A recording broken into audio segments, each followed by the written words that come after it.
Leadville, Colorado, 50 below. The night tried to freeze the world flat. But then, over the moan of the wind, a new sound. The careful tap of claws on a wooden door. Inside, former U.S. Marine Jacob Jake Morgan held his breath.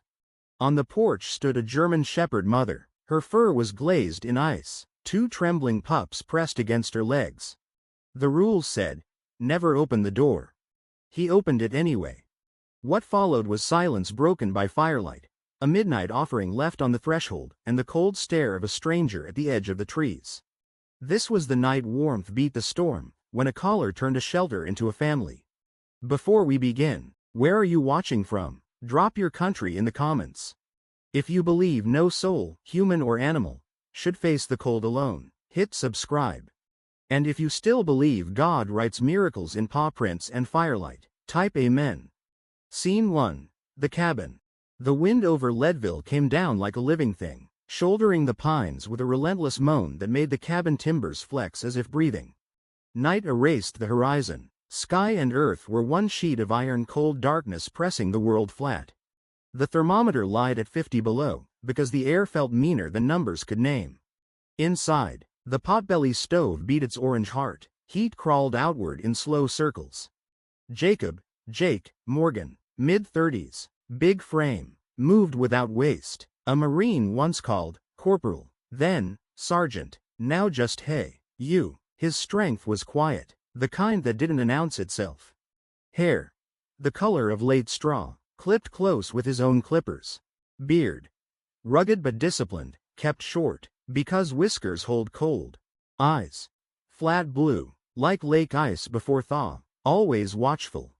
A scar traced his temple, shrapnel's ghost from a war that never made the news. His knuckles carried stories etched in ranked little nicks. His posture squared, casual, but ready, as though an order might arrive even here, even now.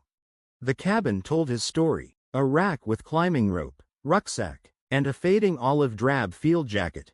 Shelves stacked with beans and elk stew. His mother's last gift, a thick wool blanket, touched like a photograph, fingertips first, careful not to wear it thin.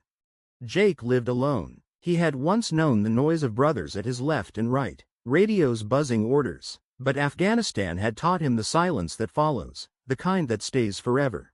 Tonight, he listened as he always did, past the kettle's breath, past the stove's ticking, past the rafters creaking, listening for the change. It came. A tap, not wood on wood, not ice breaking, something that knew doors. He stilled, mug halfway to his mouth. The sound came again, 2 neat taps, then a softer one, almost polite.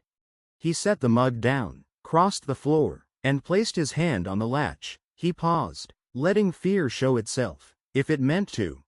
Fear didn't come. Curiosity did. Jake, low, steady, all right, let's see you. He opened the door, the cold knifed in, snow sweeping past in sheets. At the sill, a German Shepherd mother, black and tan coat, rimmed with ice, guard hairs glinted silver. Ribs showed more than they should. A nick cut her ear. Her amber eyes locked on his, not pleading, not proud, just steady. At her legs, 2 pups, no more than 7 weeks old, knotted together for warmth, shivering, blinking slow and brave. And a third, smaller, still, its ribs fluttering like a moth's wings.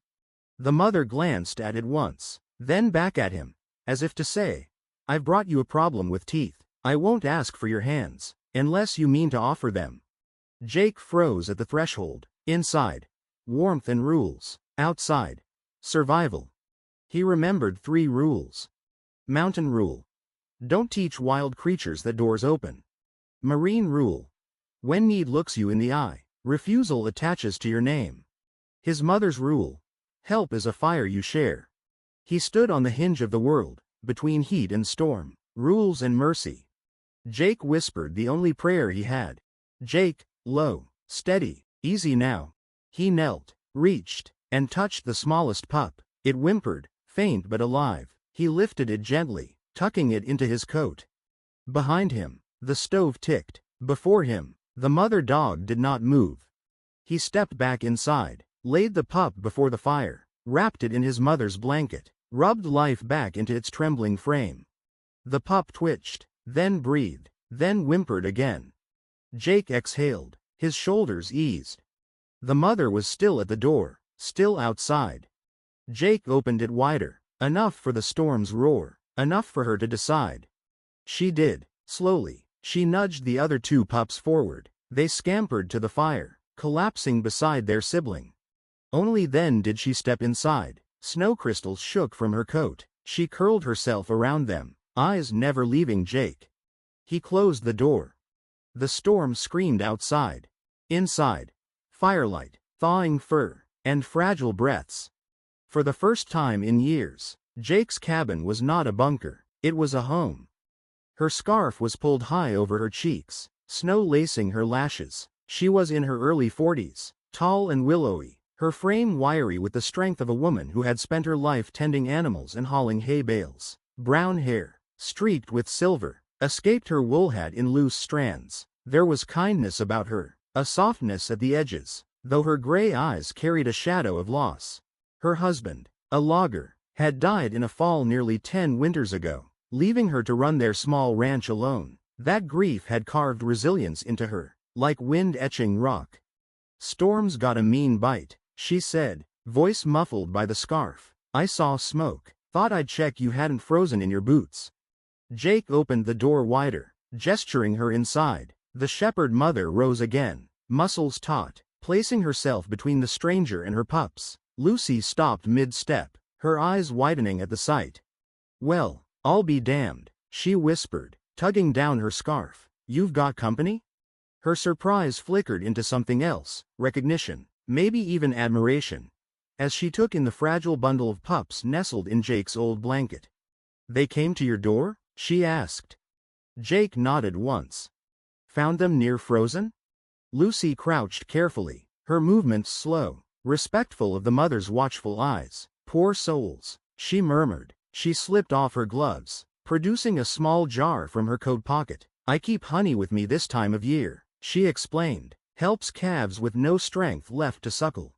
She unscrewed the lid, the golden scent filling the air, and dabbed a finger into the viscous sweetness. She offered it forward, not to the pups, but to the mother. The shepherd studied her hand, nostrils flaring. For a long moment it seemed she would refuse. Then, cautiously, she leaned forward, touched her tongue once to the honey, and pulled back. The smallest pup stirred, catching the scent. Lucy dabbed a trace onto its muzzle. The tiny mouth opened, tongue flicking weakly. Life answered, fragile, but insistent. Jake watched in silence, struck by how easily Lucy had joined this unlikely covenant. "They'll need more than fire to pull through this storm," she said firmly, "but they've got a chance." Something eased in Jake's chest, something he hadn't noticed tightening. He saw her not as a neighbor on the other side of the ridge, but as an ally, someone who carried her own scars, yet still chose to help. For the first time since the storm began, he didn't feel entirely alone. The storm still screamed at the cabin walls, but inside there was warmth, fire, fur, and the soft persistence of hands offering honey. It felt almost like a foxhole, Jake remembered, where soldiers leaned on one another to outlast the night. Now, here, Jake and Lucy leaned on trust and the fragile breath of 3 pups. The next morning, the storm had thinned into drifting snow. Jake stirred by the stove, the Marine in him never fully asleep. What followed was the shepherd's hunt, the rabbits she laid at his door, his memories of Afghanistan, his vow to the weakest pup, the stranger's unwelcome visit, and Lucy's steady return. Together, they built a fragile circle of trust inside the cabin while the storm raged on. The story unfolded with new rescues. 2 more abandoned pups dragged half-dead to Jake's door. The shepherd mother welcomed them without hesitation, widening her family. Jake did the same. Slowly, the cabin shifted from a hollow shelter to a sanctuary, alive with the sound of whimpers, paw steps, and trust freely given. When the storm finally broke, Jake stood on the porch, staring at the wilderness. He could have let them go back to the wild, but he knew the truth. They had chosen him, and in their choosing, they had given him back something he had lost long ago, belonging. Inside, he took down the old military dog collar, slipped it around the shepherd mother's neck, and whispered, From now on, your family. The pups barked, their voices clumsy but insistent, filling the cabin with life. Lucy smiled, seeing what had taken root. The storm had passed, but what remained was stronger: trust, sacrifice, and the quiet miracle of a family forged in fire, snow, and grace. And Jake knew then, what he thought he was rescuing had, in truth, rescued him. If this tale moved you, if you felt the tension, the heartbreak, and the triumph, please support our channel by hitting the like button and subscribing. Your support means the world to us and helps us bring more thrilling, emotional, and inspiring stories your way. Leave a comment below and let us know what you think. Do you believe dogs have an extraordinary sixth sense? Share your thoughts and personal stories with us. Thank you for watching, and we'll see you in the next video.